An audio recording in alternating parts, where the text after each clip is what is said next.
声声慢不属于苏州评弹，我再次和大家强调一下。这2天一档演员去广东演出，和那边的老板就发生了争执。你们想想，去广东演出费用是蛮高的，包食宿包机票，演员跑过去唱了3段，一个声声慢，一个探清水河，一个花好月圆，人家老板听完之后马上发火，就说你们这个不是苏州评弹，而是我花钱请你们来唱这个。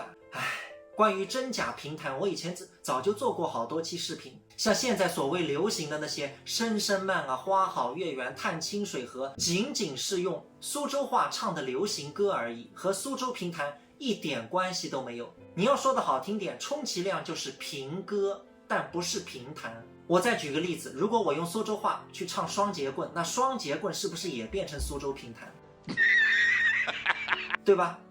其实很多时候这玩意儿糊弄外行，那平江路、山塘街很多外行来听，他们不懂也就算了。现在很多外地的大老板，祖上可能都是上海、苏州，跑到外地去，他们那一辈可能父辈都是听蒋月泉、张建国，看过这些大师们演出的，你没办法糊弄他们。发生这种事情是非常恶劣的，会影响以后演员的演出市场。那你想想，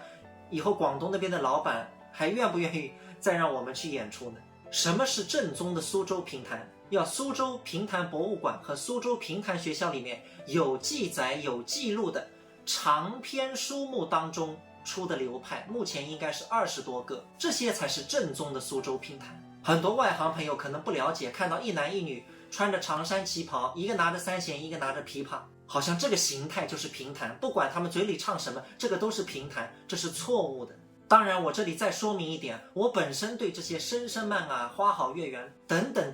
这些曲目我是非常喜欢的，他们也推动了苏州评弹的发展，至少那么多外地朋友来苏州，可能就是听一曲声声慢，带动了旅游，带动了票房，还养活了那么多演员。但是论艺术就事论事啊，它到底是不是评弹，这一点我们是要搞清楚的。而且这个事情也不是1次2次了，给你们看看粉丝私信我的